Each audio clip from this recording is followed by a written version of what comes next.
Have you ever put somebody on a pedestal? Have you ever thought, like, man, I wish I wouldn't have done that? How do I get them off of there? How did they get up there in the first place? I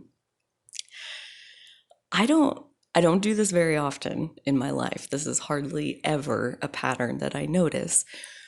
But there is one key individual in my world where I have an unconscious, like subconscious pattern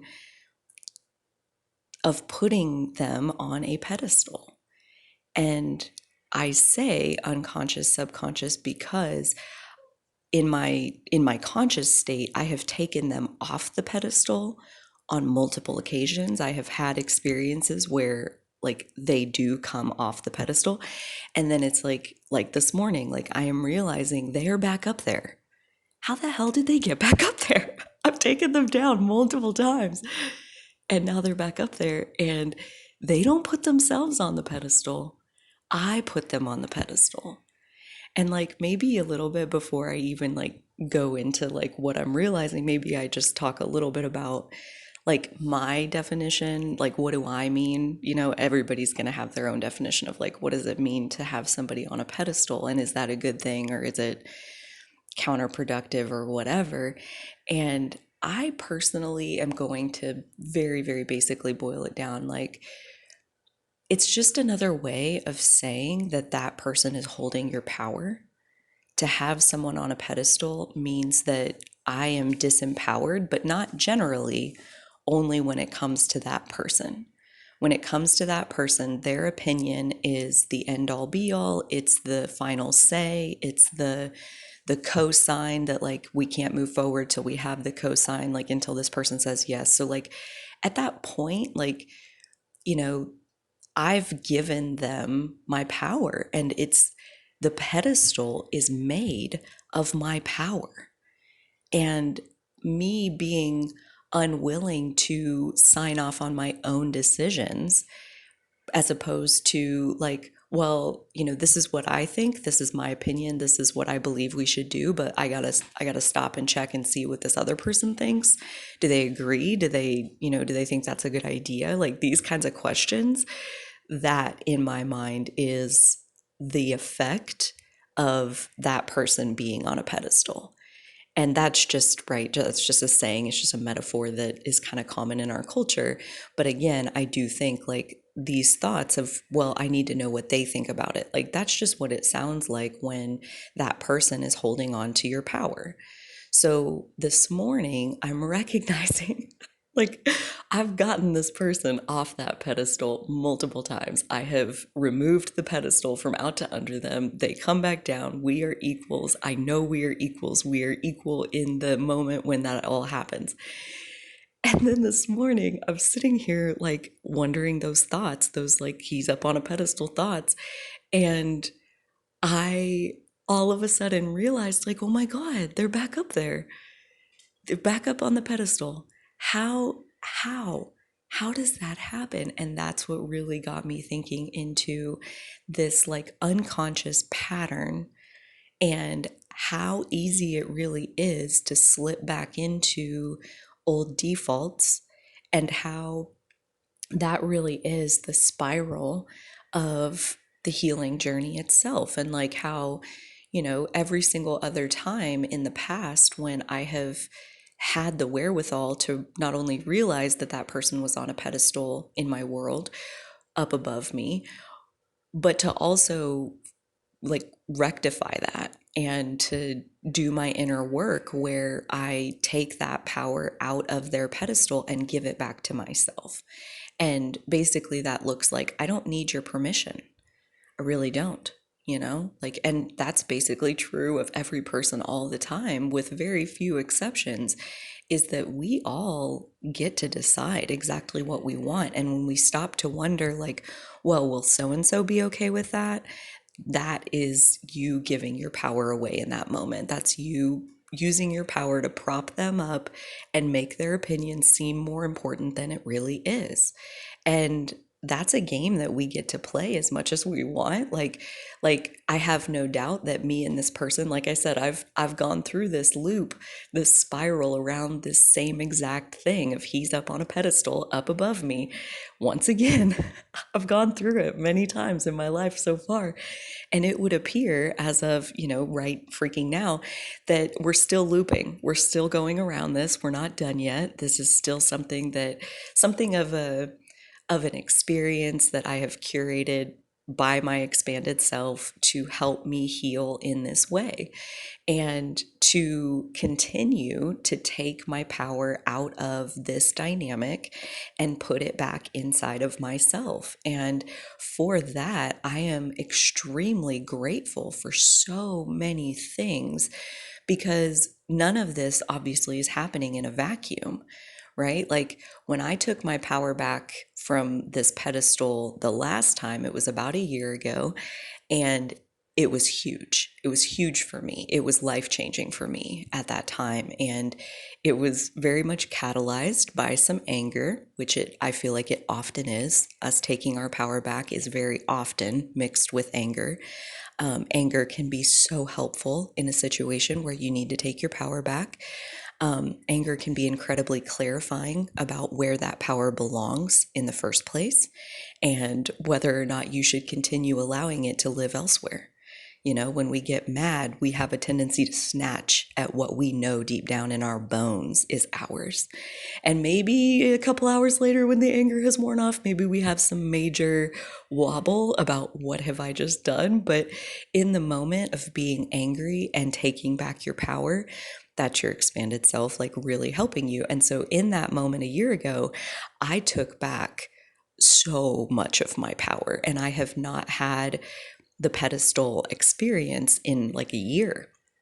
And in order for this experience to come back around, a lot of really big things had to unfold to create the proper circumstances that have led me back into this place of my unconscious patterning, my past life self of like who I dominantly am in my larger self has come back and is once again, without me really realizing it on a conscious level, these last few days, I've been having these thoughts of like the thought mostly is it's sneaky. That's why I want to really spell this out, because it on the surface, it doesn't really feel like I'm disempowered. It just feels like this is how it works. And like I'm a little bit annoyed that I can't get a hold of this person because I haven't been able to get them up to speed. I haven't been able to like make sure we're on the same page. So I feel like I can't move forward with what I need to move forward with.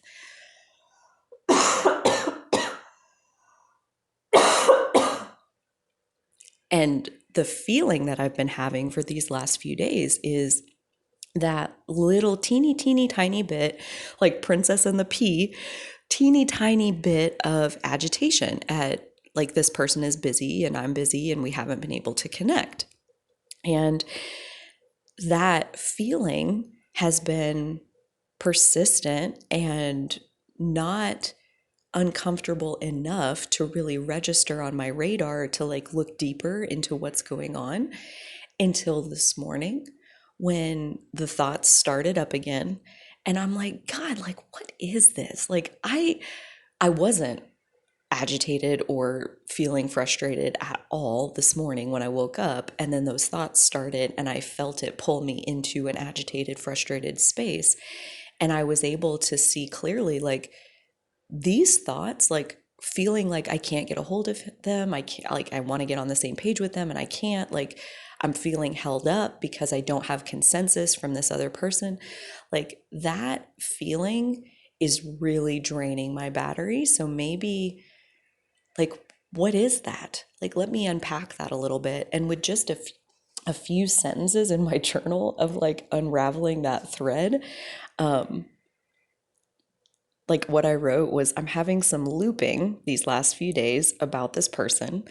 I've been feeling the need to get on the same page and about my game plan for what I have planned for this project.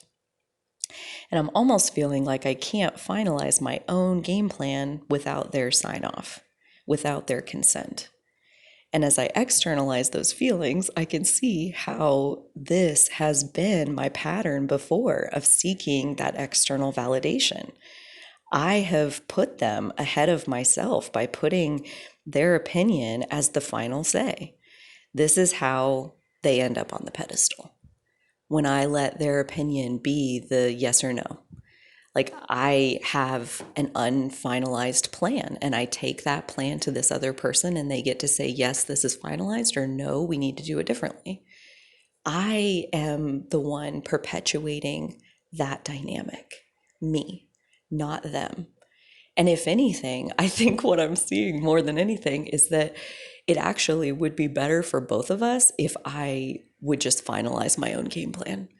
If I would just like stamp it approved and run with it. And when they call me eventually, I'll be like, oh, hey, so FYI, this is what we're doing with this. This was what was happening and this is how I fixed it. And FYI, that's what happened. And I have never, I have never even crossed my mind to try to do it that way before. And this feels like one, I got here without anger, and that feels like a huge step forward. That I just was recognizing a little bit of frustration and agitation, and I was able to stop it right there and unpack, like, why is this agitating me? Why is this like rubbing up against me in an uncomfortable way? And I was able to like diffuse it before it became some kind of full-blown angry meltdown of a situation, which was kind of what it was last time. And so that feels huge. And I have never kind of like in the pre-stage, like every single other time I've realized that I have them on the pedestal and I don't like it and I want them off the pedestal. Like every single time I have come to that conclusion, it has been because they have given me an answer that I don't like. They've given me some kind of response that is like a no to my game plan, right? Like I didn't finalize my stuff and then I took it to them and they rejected it. And it was in that rejection and in that discomfort that I realized, like, why are they on a pedestal to begin with? Why do they even they don't get to say that. And it's in the handling of their rejection that I unravel and, look at the bigger picture and realize that they used my power to reject me. Like I gave them my power and they used it against me to help me heal, to help me realize that I should not be giving them that power in the first place. And this morning, this is the day, today, hello, this is such a big deal. Today is the day that this is the first time that I have in the lead up, right? Like we're in the part where there's no finalized game plan and I'm feeling agitated because I can't get a hold of them to finalize it. There you go, Lolo. You're welcome. She need the door open. And rather than waiting to see what they think of my ideas, I have a lot of them as usual. I'm going to run with it. I'm going to trust that I have a really good sense of the issue and the solution, and I'm going to action that plan without their sign off. That's my conclusion. That's my, like, I got them down off the pedestal before they could use my power to hurt me. Like that feels like one of the biggest wins that I've had on my spiritual journey lately. And I'm very, very excited by this, hence the recording where we're commemorating it. Because I think, like I said, like I think it would honestly be better for both of us. Like the other person included. Like I don't think they want to be on a pedestal that I put them on. Like, I really don't think that they do. I don't think that that is their desire. But when they're up there, because I put them there and I've given them final say, and now that's the weight that their opinion carries in my world, they're up there whether they want to be up there or not.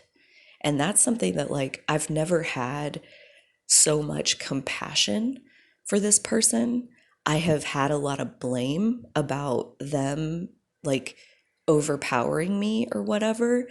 And I've never seen so clearly that the only way that they overpower me is because I gave them my power. So now they have theirs and mine. And that's why I'm overpowerable. Overpowerable, is that a word? It is now. I just said it. Check it out. Um, but yeah, so like, I really honestly think that this person wants me to be empowered, that they don't want to be the end all be all opinion in my decision making process. They did not vocally sign up for that. Maybe in past lives, I'm seeing, like, yeah, I think in past lives, maybe we really did kind of have that dynamic where I followed their lead. And in this lifetime, they are not the only teacher that is helping me to understand that one of the things that I'm most here to do in this lifetime is learn how to follow my own lead, learn how to trust myself, learn how to own my own power and use it to be my authentic self, no matter what. No matter what anybody else is doing or choosing or saying or being or believing, I'm me. And that means that I follow my own lead. And this one person, I keep putting them on a pedestal. And maybe after today, after like having so much compassion for, like, this other person isn't doing a single thing to me. Like, this is all coming from my own unconscious patterns. And today I feel like that unconscious pattern is becoming more conscious more than ever before. Like, any of the loops in this spiral where I've spiraled around the same freaking issue so many times. Today, it was a deep cut in that spiral. Like, it was a wide, deep view of this particular pattern. And it makes me really curious. Honestly, it reminds me of Byron Katie's work, where when you do a worksheet on some kind of uncomfortable situation that you have in your world and you do the work and you go through the whole process, the very last thing that she has you say is, I'm eager to do this again. I cannot wait. I'm so excited to get to do this again. I'm so excited to realize that I've put this person on a pedestal again. I'm excited for that to happen again in the future, because I think very much like today, how, every single other time in the past, I've needed anger in order to get my power back out of them, like out of this pedestal that I given to them. I've needed anger. And today I had the strength to use a teensy little bit of agitation to get my power out of that pedestal. Like, that to me is showing me strength in myself that was not there a year ago. And it makes me honestly so excited to get to see in the future, whether that's, 2 days from now, a month from now, a year from now, whatever, to see into the future when this happens next time, and how easily and quickly do I realize it? Because I've been letting that, like, teeny tiny little agitation, I've let it hang around for like 5 days now. And again, like, that's not terrible, especially compared to how it used to be. I mean, I spent years begrudging him this pedestal that I built and put him on. So, yeah, that just, like, kind of, it's just funny to me now that, like, I was so blameful at him, and how now, like, every bit of where that blame used to be, that entire space is filled with compassion, and compassion for how mad I was that he wasn't giving me the answer that I wanted, but like how, now, like, talk about conditional love. Like, talk about now who's misunderstanding who. I get mad at him when he gives me the quote unquote wrong answer. He's just giving his opinion. There is no such thing as a right opinion or a wrong opinion. That's just his opinion. And then I hang all of these expectations on it such that when his opinion is quote unquote wrong, now I have an emotional meltdown of my own system. And that all is power that I have given to him. And today, this morning, this recording included, I feel like I took it back again, another big chunk. And so, yes, I am excited to see the next time I realize I have put someone on a pedestal.